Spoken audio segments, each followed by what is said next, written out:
क्या करूं कि मैं देर करता नहीं, देर हो जाती है। मेरे जागने से पहले मेरी किस्मत ही सो जाती है। पिछले दिन 2200 से रह गए, इसलिए मुझे ये शेर बोलना पड़ा। मैं अकोला की सरजमीन के ऊपर सबसे पहले हमारे आए हुए निरीक्षक कमलेश्वर जी पटेल साहब का और खंडारे साहब का मैं यहाँ तहे दिल से स्वागत करता हूँ। शाम को उमाड़कर जो हमारे सरपरस्त है, हमारे बड़े हैं, उनका अकोले जिला में आगमन को उनका भी स्वागत करता हूँ।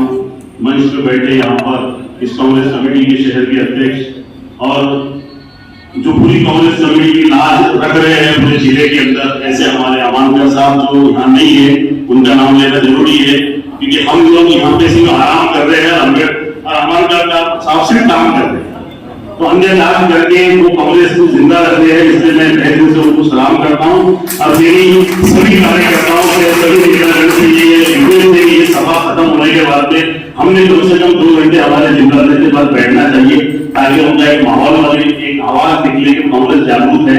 तो सभी लोगों ने जिस तरह ईमानदारी से आप अपने बायोडाटा तैयार कर रहे हैं टिकट के लिए, नेताओं को लॉबिंग कर रहे हैं, तो उसी तरह जिला के हाथ बढ़ाने के लिए हम सब लोगों को कम से कम एक दिन हर एक उम्मीदवार को वहां देना चाहिए अपने कार्यकर्ताओं के साथ, क्योंकि ये लड़ाई लंबी चलने वाली है। हम अमानकर साहब से मैं कल मिला तो उन्होंने बोला कि मेरा अंशर कोई 2 और 4 दिन और 5 और 10 दिन का नहीं है, मैं बहुत देर तक बैठूंगा। तो मेरी ऐसी उम्मीद है कि 25 के अंदर 19 उम्मीदवार है, तो हर उम्मीदवार एक दिन ले ले और अपने समर्थक के साथ में सुबह से शाम तक उनके साथ में बैठे, तो कम से कम 19 दिन तो हम पश्चिम वाले निकाल लेंगे, जिले वाले अपना निकाल, ग्रामीण वाले अपना निकाल लें, तो सब मिलकर कांग्रेस का माहौल बनता रहेगा। लेकिन अमानकर साहब को पूछते हुए उसकी गारंटी में देता हूँ कि हम सबकी दुआएं के साथ में रहेंगे। मैं आगे निरीक्षक साहब से ज्यादा कुछ नहीं कहते हुए इतना ही कहना चाहता हूँ कि अकोला शहर का पूरे जिले का माहौल बहुत अच्छा है, लेकिन उतना अच्छा नहीं है जितना पूरे महाराष्ट्र में। बहुत हम खुश नहीं हुए अगर इस भ्रम में होंगे कि अभय पाटिल साहब के कहते जो उनको वोटिंग मिली वही वोटिंग विधानसभा में मिलेगी, तो ये हमारी गलती है। उसके पीछे कारण था कि उसके पीछे इस देश की जो नीतियां हैं, इस देश की जो बेरोजगारी है, इस देश की जो लाचारी है, जो हाल पिछले सत्ताधारियों ने देश का किया है, उसको लेकर जनता के प्रति उनका रोष, खासतौर से मुस्लिम समाज चिड़ा हुआ। मुस्लिम समाज ने मेरी विधानसभा में जितने परसेंटेज वोटिंग हुई, जितने परसेंटेज में लोकसभा में हुई, जबकि ऐसा होता है कि लोकसभा में कम होती है, विधानसभा में थोड़ी ज्यादा होती है, वार्ड में उससे ज्यादा होती है। लेकिन देखने को ये आया कि लोकसभा वार्ड से ज्यादा वोटिंग विधानसभा में हुई, वो इसलिए कि मुसलमानों का झगड़ा सिर्फ मोदी के साथ में था और पूरे देश में मुस्लिम समाज ने मोदी के खिलाफ वोट दिया। लेकिन अब ऐसा नहीं होने वाला। अब यहाँ के मुद्दे हमारे ग्रामीण के, हमारे शहर के, हमारे गरीबों के, हमारे प्रॉब्लम के ऊपर होने वाली है। मोदी के नाम से चुनाव नहीं, यहाँ कैंडिडेट के नाम पे चुनाव हो सकता है, यहाँ की समस्याओं के ऊपर चुनाव हो सकता है। हम संगठन का तो लेना देना नहीं करते, कोई सोचता है कि मैंने वो कमेटी बनाई है, मैंने संगठन संभाला हूँ, ना शहर अध्यक्ष उसकी जवाबदारी है, ना खुद प्रदेश की कोई उसकी जवाबदारी है कि मैं आ इससे मुझे लोगों के लिए बिल्कुल भी नहीं। देश एक लैंड थी, मैं ये नहीं बोल रहा हूँ आपके भाई साहब गलत कैंडिडेट थे, ईमानदारी से उनका चेहरा साफ होता था, जिसने हमको साथ किया। अरे ईमानदार आदमी आज भी हमारे साथ में खड़े। मैं आपकी बुराई नहीं कर रहा हूँ, मैं निरीक्षण आया तो उनके सामने हकीकत दे रखा हूँ कि अगर आप ये सोचते हैं कि लोकसभा में जितना आपको वोट मिले उसके बाद विधानसभा में मिलेंगे तो इलेक्शन आप आज ही हार गए, ये गलत दुनिया आपकी है। क्योंकि उस समय जनता की डायरेक्ट लड़ाई मोदी के साथ। अब यहाँ पे शिंदे है, इतना नया शिंदे है कि शिवसैनिक उसको नहीं जानते, तो यहाँ की जनता को क्या जाए। तो यहाँ की समस्याओं के ऊपर चुनाव नहीं होने वाला, यहाँ कैंडिडेट के ऊपर चुनाव हो। इसलिए तुम भी कैंडिडेट अपना इशू उम्मीदवार है, मैं तो सभी के साथ हूँ, भले भी मेरे साथ में रहना है, कांग्रेस पार्टी से कोई भी नहीं मिला है। मैं ईमानदारी से कहता हूँ कि मैं और मेरा पूरा परिवार और मेरा पूरा समाज उसके साथ में यहाँ खड़ा रहेगा। और हमने इतने लोग खिलाएंगे कि मेरा मानना है कि हमने सोचा ही नहीं था कि हालात बदल सकते थे, गिरते गिरते भी लोग समझ सकते थे। हम हमें पहले झील की पानी की तरह दरिया बनते तो बहुत दूर निकल सकते। मेरी सोच बड़ी है, क्यों मैं छोटा सा आदमी था, मैं सामान्य परिवार से रहने के बाद कांग्रेस के नेताओं का मेरे सर पे हाथ रहा, उनके सिफारिश की वजह से मुझे टिकट मिली और मैं नगर सेवा दौर से नहीं, अहमदाबाद टिकट तक पहुंचा और मुझे वोट मिलेगा, वोटिंग हुई। उसमें मेरा कमाल नहीं था, उसमें यही नेताओं का संगठन था, और खास तौर से सामने बैठे वाली जो कांग्रेस की सेना है, जो बेचारी कभी भी नहीं सोचती कि इसको मिलेगा तो मैं उसका काम करूंगा, उसको मिलेगा तो ये इनको गलबाजी से मिलेगा, गलबाजी वाले सिर्फ हम लोग, क्या बात है, स्टेज के इधर वाले हम सब गलबाज लोग हैं, जज्बाती है, गलबाजी है। हम गलबाजी कर सकते हैं, लेकिन आप लोगों ने कभी गलबाजी नहीं की।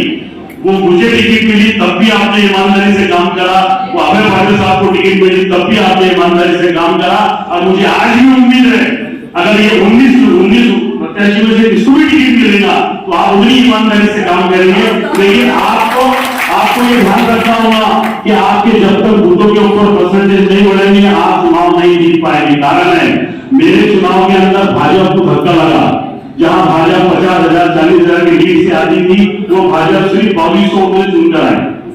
अभय पाटिल साहब के चुनाव के टाइम पे जब भाजपा 2 लाख 6 लाख से चुन के आती थी तो वहां सिर्फ 40,000 से चुनकर आई। तो भाजपा कोई नींद में सोई हुई नहीं है, उन्होंने एक बार धोखा खा लिया, 2 बार धोखा खा लिया, वो तीसरे धोखा नहीं खाएंगे। इसलिए आपको बहुत ज्यादा ये चुनाव में सतर्कता रखनी है। आपको गलतफहमी में रहना नहीं है कि आपका पश्चिम से 12 से हमको वोट मिले तो हम दोनों जगह बराबरी लेंगे, नहीं। भाजपा ये तैयारी में है कि हमको 1 लाख वोट उठाना है, ये भाजपा की रणनीति बन गई। भाजपा ये शामो भाजपा की रणनीति बन गई कि भाजपा चाहती है कि आपका पश्चिम में 1 लाख वोट उठाए। अगर ये हमारी गलतफहमी है कि हम 12,000 लीड पे चल रहे हैं तो ये गलतफहमी आपकी आप दूर कर लो। देखो माहौल सच में बहुत अच्छा है। मैंने ये बोला था कि आंबेडकर जिले का माहौल इसलिए खराब है कि यहाँ पे अम्बेडकर फैक्टर चलता है। यहाँ अम्बेडकर साहब एक बहुत बड़े नेता है, जो उनका समाज है, उनको वोटर है, हमको उनको भी नहीं बोलना चाहिए। ये गलत मत कहो कि जिस तरह पूरे महाराष्ट्र में लहर है उस तरह मैं पूरे अपने जिले में रहेगी, ये भी गलत निकल। मैं आपको मॉडल डाउन करने नहीं आया, मैं आपको हकीकत इसलिए बता रहा हूँ कि आज यहाँ निरीक्षक सामने बैठे और यहाँ निरीक्षक आए हैं कि आप बैठा गया दूसरे टाइम निरीक्षक साहब, मैं गंभीरता से बात कर रहा हूँ, आप बात सुनिए। मैं अपने परिवार में बैठा हूँ, यहाँ सभी परिवार के लोग बैठे, इसलिए मैं अकेले में नहीं, जो लोग 16 लोग 15 लोग एक गढ़ बना के ये टिकट मांग रहे हैं कि हम 15 में से हमको मिलना चाहिए, बाकी को नहीं मिली, उनका ही विरोध नहीं करे, उन्होंने बोले कि हमको 15 में मिलेगी तो हम इनका काम करेंगे। तो मेरी आपसे एक विनती है, और यहाँ बैठे सभी जो भी कैंडिडेट है 16 में यहाँ बहुत कुछ लोग आए हुए हैं, मैं उनसे क्षमा चाहता हूँ। जाने अनजाने में अगर मुझसे कोई गलती हुई तो मैं पूरे परिवार के सामने आपसे हाथ जोड़ के माफी मांगता हूँ। वो इसलिए कि आप मुझे सपोर्ट करो, इसलिए नहीं, वो इसलिए कि जो लहर बनी है कि हम 15 ही में से कोई चुनकर आ सकता है कि हम 15 में से किसको टिकट दी जाए, इसकी वजह से साथ हमारा माहौल थोड़ा खराब होगा। हम में आपस में गुटबाजी बाहर नजर आ रही है। ये झगड़ा हमारा अपने घर का हो सकता है, लेकिन पेपर के अंदर आने से पूरे जिले को मालूम पड़ा है कि कांग्रेस के अंदर 2 फुट गए थे, 4 लोग एक तरफ है, 15 लोग एक तरफ है। मेरा ऐसा मानना है कि पूरे 19 के 19 एक जगह है, सिर्फ संवाद की कमी थी। मैं आज डॉक्टर किसान के बिना परमिशन के, आकाश के बिना परमिशन के, अविनाश देशमुख की बिना परमिशन के ये बात बोलने जा रहा हूँ, क्योंकि मेरी बात का समर्थन करेंगे। हम पूरे 19 एक साथ, हम पूरे 19 एक साथ है, क्योंकि हमको राहुल जी के हाथ मजबूत करना है, हमको यहाँ पे नाना पटोले साहब के हाथ मजबूत करना है। मैं परसों के दिन नाना पटोले साहब से मिलने के लिए पिछले 1 महीने से कोशिश कर रहा हूँ, मेरी परसों से मुलाकात हुई तो मैंने देखा कि नाना पटोले साहब 11 बजे से लेकर रात के 7 बजे तक लगातार लोगों से मिल रहे, बात कर रहे हैं, एक गढ़ से। मानो आपको यकीन नहीं आएगा कि मीटिंग कितने लोगों के साथ में हो रही थी, 8 लोग, 10 भी लोग नहीं थे। एक माली समाज की मीटिंग थी, एक तुम्हारे में धनगर समाज के थे, उसमें नाभी समाज के थे। नाना पटोले एकदम माइक्रो माइनॉरिटी में घुस कर काम कर रहे हैं, एक आदमी को बुला के बात कर रहे हैं, और हम लोग आपस में झगड़ा कर रहे। नहीं, हमको आपस में हमारा झगड़ा खत्म करना होगा। तो हमारा नेता रात दिन इतना काम कर सकता है तो हम खुद के लिए कुछ नहीं कर सकते। ठीक है, मैं थोड़ा उछल आदमी हूँ, मेरी जबान का लहजा थोड़ा दर्द हो सकता, लेकिन मेरा दिल खराब नहीं। मैंने कभी मेरे बड़ों का आदर किया है, मैंने उनकी बात का जवाब दिया है, लेकिन उनको पलटा के जवाब नहीं दिया। तो अपनी बात मनवाने की कोशिश कर रहा हूं, लेकिन कभी उनको जलील नहीं होने दिया। और ये मेरे कांग्रेस की ताज है, सरताज है। मैंने आपसे झगड़ा जरूर करने आऊं, लेकिन किसी के मानने के लिए कि मेरे किसी कार्यकर्ताओं के नेता के सामने कोई हाथ से हाथ मिला के बात कर ले।